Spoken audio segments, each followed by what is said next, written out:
Assalamualaikum warahmatullahi wabarakatuh. Sampurasun. Saya Citra Roskawalia MPD, guru SMP Negeri 3 Ngamprah, calon guru penggerak angkatan 7 dari Kabupaten Bandung Barat. Pada hari ini saya alhamdulillah diberikan kesempatan untuk bisa hadir di SMP Negeri 3 Cisarua. Saya bisa menemui ibu kepala sekolah yang luar biasa, hebat. Okay. Dalam rangka ini Bu, jadi saya di CGP ada tugas, jadi sedang mempelajari modul 3 di mana poinnya itu pengambilan keputusan dengan nilai-nilai kebajikan sebagai pemimpin.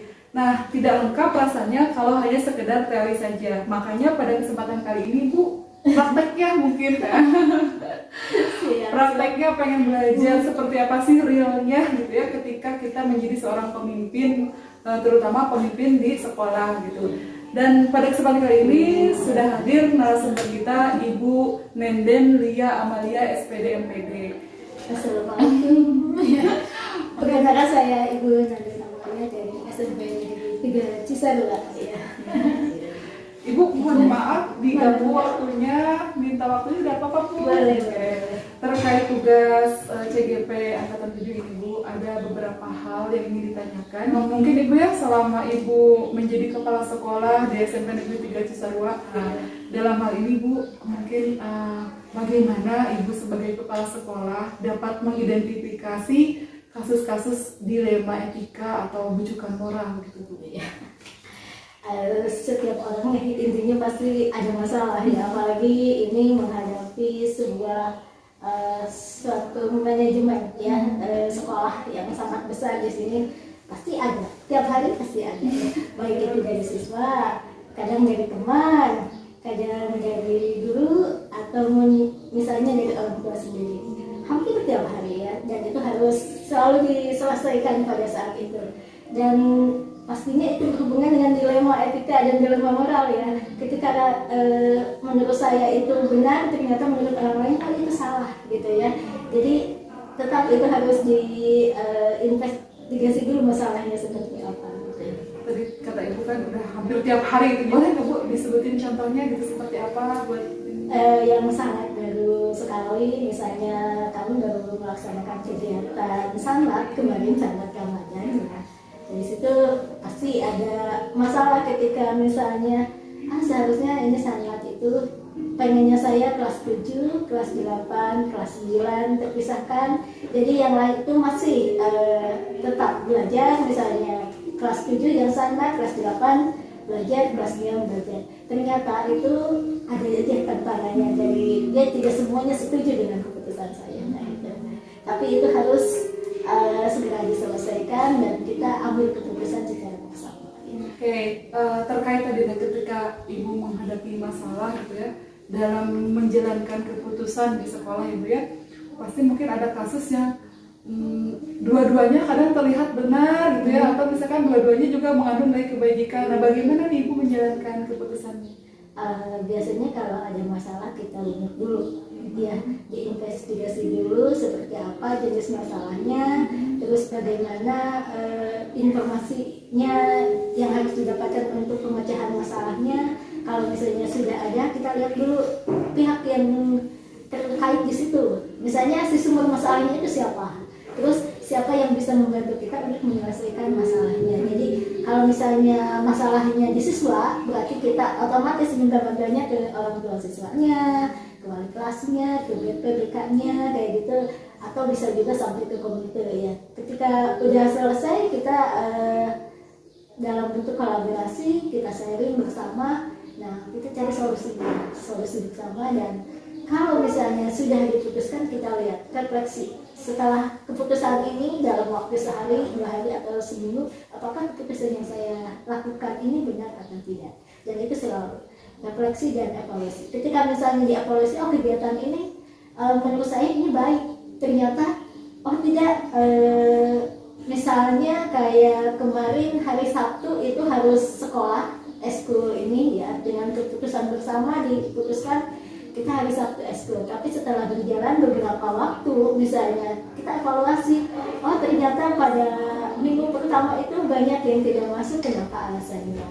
Besoknya kita investigasi ke siswanya yang tidak masuk. Kenapa kemarin Sabtu? Karena mereka terbiasa kalau misalnya itu Sabtu itu tidak sekolah, sekarang sekolahnya gitu. Jadi akhirnya ketika evaluasi itu hasil evaluasi itu, oh ini tidak baik untuk siswa, tidak berpihak untuk siswa, untuk semuanya, makanya kita ambil keputusan kembali lagi ke awal seperti itu. Jadi tidak selalu keputusan yang saya putuskan itu harus diikuti, ya. Jadi harus tetap melihat juga ke berpihaknya kepada yang lainnya. Subhanallah Ibu ya, sangat ini sekali ya langkah-langkah berarti ketika Ibu menentukan satu kasus itu ya menyelesaikan sangat runut sekali gitu. Kalau suatu masalah misalnya dilamakan nanti malah jadi besar. Jadi ketika masalah itu datang kita kondisional aja. Jadi langsung kita selesaikan masalahnya walaupun misalnya kita harus pada akhirnya kita harus mencari informasi juga. Jadi kalau misalnya tidak bisa diselesaikan dalam satu hari kita bisa 2 hari, 3 hari atau berikutnya. Kita dengan hasil evaluasi dari pemecahan masalah yang kita ambil tersebut. Nah, dari sekian masalah yang sudah Ibu selesaikan gitu ya, menurut Ibu gitu ya, hal apa saja ya selama ini dianggap efektif bisa menyelesaikan masalah yang sudah terjadi? Iya, sejak pemecahan masalah nggak bisa sendiri. Jadi kalau saya itu yang efektif pemecahan masalah itu secara kolaboratif ya, melibatkan berbagai pihak, yang terutama pihak yang bisa membantu menyelesaikan masalah tersebut. Berarti kolaboratif kuncinya ya Bu ya, untuk menyelesaikan masalah biar gercep gitu Iya, ya. apalagi guru penggerak harus kooperatif. Sesuai logo berarti ya. Baik. Dari sekian masalah yang sudah Ibu selesaikan, apakah ada nggak sih yang menjadi tantangannya untuk menyelesaikan masalah? Tantangannya pasti tidak semua orang setuju dengan pendapat kita, tidak semua orang setuju dengan keputusan yang kita ambil walaupun itu keputusan bersama, ya. Tapi secara berjalannya waktu pasti orang tersebut nanti akan paham juga dan pasti akan setuju dengan apa yang telah kita lakukan. Walaupun misalnya pada akhirnya kita juga harus mengikut dengan keputusan dia, tapi biasanya yang lebih banyak keputusan bersama itu kita yang kita ambil, bukan keputusan pribadi atau salah seorang. Yang egois Bu ya, Iya. harus mengutamakan kepentingan warga sekolah. Ketika menghadapi masalah ada jadwal khusus nggak? Nanti Kalau saya mah orangnya gercep ya, jadi ketika ada masalah ya selesaikan pada saat itu juga, tidak bisa dibesokkan gitu ya. Supaya nggak terlalu itu tadi ya kata Ibu tidak tambah besar. Oh, iya. Boleh tanya teman-teman saya. Subhanallah. Walaupun agak sedikit mungkin agak galak sedikit. Nah Ibu, ketika Ibu mengambil keputusan tadi ya harus gercep, harus kolaboratif, kira-kira Ibu ada nggak seseorang atau support system yang menurut Ibu ini akan mempermudah nih menyelesaikan masalah? Paling utama teman-teman di sini, terutama guru-guru senior lah ya, karena sebagai orang baru di sini pasti kita harus lebih mengutamakan guru di sini yang lebih senior ketika kita harus sharing informasi, mencari mengumpulkan informasi pasti dengan mereka gitu ya. Jadi support system saya ya teman-teman di sini semuanya. Ya alhamdulillah, dan tidak dibatasi apakah itu wakasek, apakah ini karyawan, jadi untuk saya semuanya. Jadi ini ya memandang, mendengarkan dari semua, Iya, supaya lebih bijak lagi dalam iya. dunia Bu ya. Subhanallah. Oke Ibu, ini ada nggak Bu tips atau mungkin ya apa pembelajaran dari Ibu menyelesaikan masalah dan bagi Ibu sendiri dan terutama buat saya Bu untuk pelajaran? Yang pertama kenali dulu masalahnya ya.